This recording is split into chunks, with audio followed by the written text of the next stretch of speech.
Indo British advanced pain clinic నొప్పి మాయం surgery దూరం ఫర్ అపాయింట్మెంట్స్ 9155515563. నమస్తే, వెల్కమ్ టు ఐ డ్రీమ్. నేను మీ ఝాన్సీ. అయితే చాలా మంది ఇప్పుడు ఫేస్ చేస్తున్న ప్రాబ్లం గ్యాస్ ట్రబుల్. చిన్నవాళ్ళని లేదు, పెద్దవాళ్ళని లేదు, మార్నింగ్ లేవగానే తేన్పుతూ ఉంటారు, ఏం తిన్నా కానీ పడట్లేదు, గ్యాస్ ఫామ్ అవుతుంది, స్టమక్ పెయిన్గా ఉందని ఇలాంటివన్నీ చెప్తూ ఉంటారు.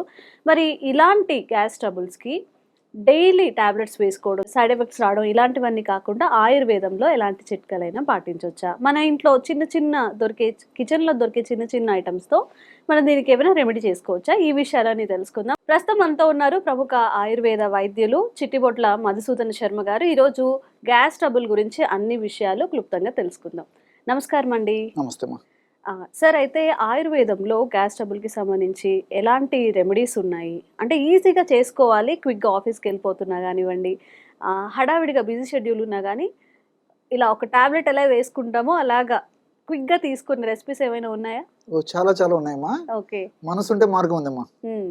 సో తయారు చేసుకొని వాడుకోగలిగేటువంటి ఓపిక ఉంటే, అంటే ఓపిక in the sense time waste చేసుకోమని చెప్పట్లేదమ్మా, మనసు ప్రధానం. మనసు ఉండి ఒక్కసారి తయారు చేసుకోగలిగితే మీరు అన్నట్లే ఉండి టాబ్లెట్స్ మింగి నీళ్ళు తాగినట్లే దీన్ని పౌడర్ వాటర్ కలుపుకొని నీళ్ళు తాగితే సరిపోతుందమ్మా. సో గ్యాస్ ట్రబుల్ సమస్య ఈ రోజుల్లో సర్వసాధారణం అయిపోయిందమ్మా. సో చిన్న పిల్లల నుంచి పెద్దల వరకు రకరకాల కారణాల వల్ల ఈ గ్యాస్ట్రిక్ ట్రబుల్ సమస్యలు రకరకాల లక్షణాలతో వ్యక్తం అవుతున్నాయి. అంటే కొంతమందికి తేర్పు రూపంలో వస్తుంటాయి, కొంతమందికి కడుపులో మంట ఉంటుంది, కడుపులో వికారంగా ఉంటుంది, వాంతి వచ్చినట్టు ఉంటుంది, కడుపు ఉబ్బరంగా ఉంటుంది, మోషన్స్ ప్రాబ్లం ఉంటుంది. ఈ యొక్క ప్రభావం చేత వివిధ రకాల నొప్పులు, ఈ నడుము నొప్పులని, మోకాడు నొప్పులని, కీళ్ళ నొప్పులు అని చెప్పేసి, తల నొప్పి అని, భుజం నొప్పి అని, ఇలా రకరకాల నొప్పులు కూడా గ్యాస్ట్రిక్ ట్రబుల్తో వస్తుంటాయమ్మా.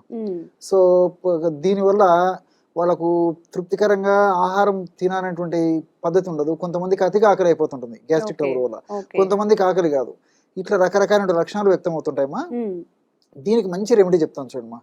సైంధవరాణ చూర్ణం ఒక 10 గ్రాములు తీసుకోవాలమ్మా. ఫస్ట్ది సైంధవరాణ చూర్ణం, రెండవది కరక్కాయ పెచ్చల యొక్క చూర్ణం 25 గ్రాములు తీసుకోవాలి. మూడవది సోంపు గింజల చూర్ణం, అది ఒక 100 గ్రామ్స్ అమ్మా. మళ్ళీ చెప్తాను చూడమ్మా. సో సైంధవరాణ చూర్ణం, రాక్ సాల్ట్ అని తెలుసు కదమ్మా, కళ్ళుప్పు అంటారు. సైంధవరాణ రాక్ సాల్ట్ అమ్మా, అది మనకు మార్కెట్ దొరుకుతుంది. యాక్చువల్గా ఏంటంటే స్వాతంత్రం రాకముందు కాదమ్మా, స్వాతంత్రం రాకముందు మన భారతదేశంలో సైంధవరాణం వాడేవాళ్ళమ్మా ఉప్పు అంటే. సరే స్వాతంత్రం రాకముందంతా, సో తర్వాత బ్రిటిష్ వాళ్ళు ఎంటర్ అయిన తర్వాత మనకు మామూలు ఉప్పు అలవాటు చేశారు, ఇది వాడుతున్నాము. అంత ముందు అంతా పూర్వకాలం అంతా ఇదే వాడుతుండే వాళ్ళము. సో మనకు దొరుకుతుందమ్మా అది. ఈ మధ్య కాలంలో ఆరోగ్య స్పృహ అవగాహన పెరిగిపోయింది కాబట్టి చాలా మంది మళ్ళీ సైంధవరాణాన్ని వాడడానికి మొగ్గు చూపుతున్నారమ్మా. సో సైంధవరాణం చూర్ణము మనకు మార్కెట్ దొరుకుతుంది, గడ్డల రూపంలో దొరుకుతుంది, ఈజీగా పౌడర్ అయిపోతుందమ్మా. సో ఒక 10 గ్రామ్స్ సైంధవరాణ చూర్ణము, కరకాయ పెచ్చల యొక్క చూర్ణం ఒక 25 గ్రాములు, అదే విధంగా సోంపు గింజలమ్మా కాస్త వేయించేసేసి పౌడర్ చేసేసి ఒక 100 గ్రామ్స్ సోంపు గింజల చూర్ణం తీసుకోవాలి. ఇది పద్ధతి. లేదు డాక్టర్ గారు ఈ ఓపికలు ఎక్కడ ఉంటాయి ఇవన్నీ తెచ్చుకోవడము, తూకాలు వేసుకోవడం చేయడం అంటే ఈ 3 కలిపేసి ఒక్కటిసారి మిక్సీ వేయచ్చు. ఎందుకంటే మీరు అడిగారు కదా ఇంతకుముందే. సో అది కూడా ఈజీగా మనకేంటంటే ఈజీ, త్వరగా అయిపోవాలి పని. సో ఈ 3 పదార్థాలు కలిపేసి ఒక్కసారి మిక్సీ వేసేసిన అంటే సైంధవరాణం చూర్ణము, తర్వాత కరక్కాయ పెచ్చులు, వాము 3 వేసిన పొడైపోతున్నాము. సో పౌడర్ అయిన తర్వాత జల్లి పెట్టేసేసి ఒక్కసారి గాసీసారి నిల్వ ఉంచుకుంటే మనం రెగ్యులర్ గా వాడుకోవడానికి ఉపయోగపడుతున్నాము. రోజు ఈ విధంగా చేసుకోవాల్సిన అవసరం లేదు. అయిపోయిన తర్వాత మళ్ళీ చేసుకుంటుండొచ్చు. సో రోజు కాస్త పొడిమా, ఉదయం పూట టిఫిన్ చేసిన తర్వాత ఒక స్పూన్ పొడి వాటర్ లో కలుపుకొని తీసుకోకపోవడం వల్ల ఆ రోజు అంతా హ్యాపీగా ఉంటుందమ్మా. ఏ గ్యాస్ట్రిక్ ట్రబుల్ మందులు వాడాల్సిన అవసరం లేదు, యాంటాసిడ్స్ వాడాల్సిన అవసరం లేదు, గ్యాస్ట్రిక్ సిరప్స్ వాడాల్సిన అవసరం లేదు, హ్యాపీగా ఉంటుంది అనమాట. సో సమస్య ఎక్కువగా ఉంటే 2 సార్లు వాడుకోవచ్చు. సో అవసరాన్ని బట్టి రోజు ఒక్కసారి కానీ 2 సార్లు కానీ, ఉదయం పూట ఇంట్లో తీసుకొని పోయినా సరిపోతుంది టిఫిన్ చేసిన తర్వాత. లేదా ఆఫీస్ పోయి టిఫిన్ చేసేటువంటి పద్ధతి ఏదైనా ఉంటే టిఫిన్ చేసిన తర్వాత తీసుకోవచ్చు అమ్మా. నైట్ ఆహారం తర్వాత తీసుకోవచ్చు, ఒక్కొక్కసారి ఆహారానికి ముందు తీసుకోవచ్చు. అందుకే నేను మనసుంటే మార్గం ఉంది, నా సమస్య తగ్గాలని అనుకుంటే దీన్ని ఏ పద్ధతిలోనే ఉపయోగించుకోవచ్చు. ఆహారాన్ని ముందు తీసుకోవచ్చు, ఆహారం తర్వాత తీసుకోవచ్చు, ఒక్కసారి తీసుకోవచ్చు, 2 సార్లు తీసుకోవచ్చు, పొద్దున్న సాయంత్రం ఈ విధంగా తీసుకోవచ్చు, ఉదయం రాత్రి తీసుకోవచ్చు. ఈ విధంగా ఏ పద్ధతిలోనే తీసుకోవచ్చమ్మా. ఈ యొక్క ఔషధాన్ని వాడుకోవడం వల్ల ఎలాంటి సైడ్ ఎఫెక్ట్స్ ఉండవు. రెండోది ఏంటంటే ఇప్పుడు మామూలు ఉప్పు వల్ల కొన్ని ఏదైనా ఇబ్బందులు ఎదురవుతాయి, కానీ సైంధవరణం మనం చాలా తక్కువ ప్రమాణంలో వాడాం కాబట్టి ఇందులో అనేక రకాలైన పోషకాంశాలు ఉంటాయి. ఈ గ్యాస్ తగ్గించేందుకు చాలా చక్కగా ఉపయోగపడుతుందమ్మా రాక్ సాల్ట్. సో దీంట్లో ఈ పొటాషియం ఇలాంటివి కూడా ఉంటాయి కాబట్టి అంత మిగతా ఉప్పుతో పోల్చుకుంటే అంత ఇబ్బంది పెట్టదు. సో ప్రమాణం కూడా చాలా తక్కువ ప్రమాణం వాడుకుంటున్నాం. అట్నే కరక్కాయ పెచ్చురమ్మా, ఇందులో టానిన్స్ అని చెప్పేసి, అరబినో గెలాక్టన్స్ అని చెప్పేసి, పాలిసాకరైడ్స్ అని చెప్పేసి రకరకాల ఈ కెమికల్స్ ఉన్నాయమ్మా. ఇవన్నీ కూడా గ్యాస్ట్రిక్ ట్రబుల్ చాలా చక్కగా పనిచేస్తాయి. రెండోది ఏమంటే ప్రేవుల కదలిక బాగా ఉపయోగపడతాయమ్మా. సో ఆహార పదార్థాలు ప్రేవుల్లో ఎక్కువ పులిసినప్పుడు ఈ గ్యాస్ లక్షణాలు ఎక్కువ అవుతుంటాయి.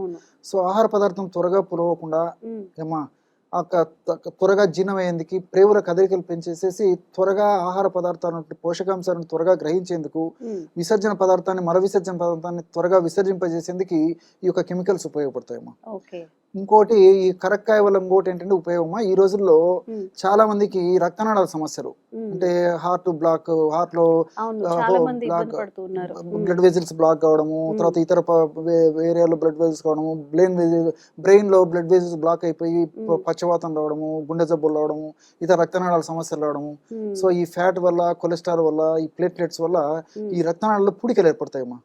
ఆ పూడికలు ఏర్పడకుండా అవి కరిగించడానికి కరక్కాయలు ఉంటే కెమికల్స్ ఉపయోగపడతాయి. ఆ పూడికలు రాకుండా ఉండేందుకు కూడా ఈ కెమికల్స్ ఉపయోగపడతాయమ్మా. మనం వాడేది గ్యాస్ట్రిక్ ట్రబుల్ కి అయితే చూడండి, చాలా మంది గ్యాస్ట్రిక్ ట్రబుల్ సమస్య ఉన్నటువంటి వాళ్ళలో వయస్సు వచ్చే కొద్దీ వాళ్ళకి రక్తనాళాల సమస్యలు కూడా వస్తాయి. తర్వాత ఈ గుండె జబ్బులు వచ్చేటువంటి అవకాశం చాలా మంది ఉంటుంది, మెదడుకు సంబంధించిన జబ్బులు వచ్చేటువంటి అవకాశం చాలా మందికి ఉంటుంది. సో ఇది వాడుకోవడం వల్ల అన్ని సైడ్ బెనిఫిట్స్ ఉంటాయమ్మా, ఎలాంటి సైడ్ ఎఫెక్ట్స్ ఉండవు. తర్వాత సోంపు గింజల గురించి చెప్పానమ్మా. ఈ సోంపు గింజల్లో అనథాల్ అని చెప్పేసి ఒక పదార్థం ఉంటుంది, తర్వాత ఫైబర్ ఉంటుంది, తర్వాత పాలిఫినాల్స్ అనేటువంటి రసాయన పదార్థాలు ఉంటాయి.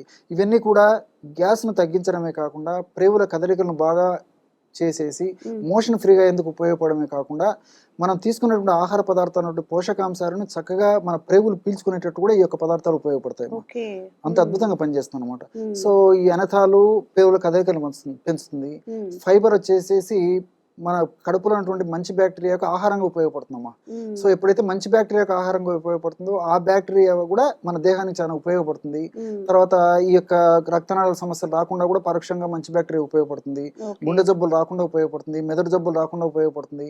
అదే విధంగా ఈ యొక్క మంచి బ్యాక్టీరియా ఎప్పుడైతే మన బాడీలో బాగా ఉత్పత్తి అయిందో అప్పుడు ఈ హ్యాపీ హార్మోన్స్ బాగా ఉత్పత్తి అవుతాయి మా బాడీలో.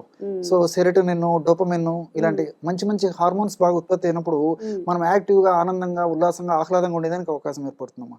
సో మల్టిపుల్ బెనిఫిట్స్ ఉంటాయి అనమాట దీనివల్ల. అదేవిధంగా పాలిఫినాల్స్ అనేటువంటి యొక్క కెమికల్స్ ఏం చేస్తాయంటమ్మా, ఈ యొక్క ప్లేట్లెట్స్ వల్ల కానీ, ఫ్యాట్ వల్ల కానీ, కొలెస్ట్రాల్ వల్ల కానీ, ఈ బ్లడ్ వెజిల్స్ లో, రక్తనాళాల్లో ఈ బ్లాక్ కాకుండా, పేరుకోకుండా ఇవి ఉపయోగపడతాయి. పేరుకున్నటువంటి పదార్థాలను కరిగించేందుకు కూడా ఉపయోగపడతాయి. సో నేను అందుకంటే ప్రతిసారి స్ట్రెస్ చేసి చెప్పేది మల్టిపుల్ బెనిఫిట్స్ న్యాచురల్ మెడిసిన్స్ ఉంటాయమ్మా. సో మనం దీర్ఘకాలం పాటు వాడినప్పటికీ ఎలాంటి ప్రాబ్లం ఉండదు, అన్ని సైడ్ బెనిఫిట్స్ ఉంటాయి, సైడ్ ఎఫెక్ట్స్ ఉండవు, క్షేమదాయకంగా వాడుకోవచ్చు. ఏమో మీరు అన్నట్లు స్పాట్ లో వాడుకోదగ్గ దివ్యమైనటువంటి ఔషధం అమ్మా. అలా వాడుకుంటుంటే గ్యాస్ట్రిక్ ట్రబుల్ సంబంధించినటువంటి అన్ని సమస్యలు తగ్గిపోతాయి. చిన్నపిల్లలు అయితే డోస్ తగ్గించుకొని వాడుకుంటే సరిపోతుంది. సంతోషం అండి, చాలా మంచి విషయాలు చెప్పారు. నమస్కారం.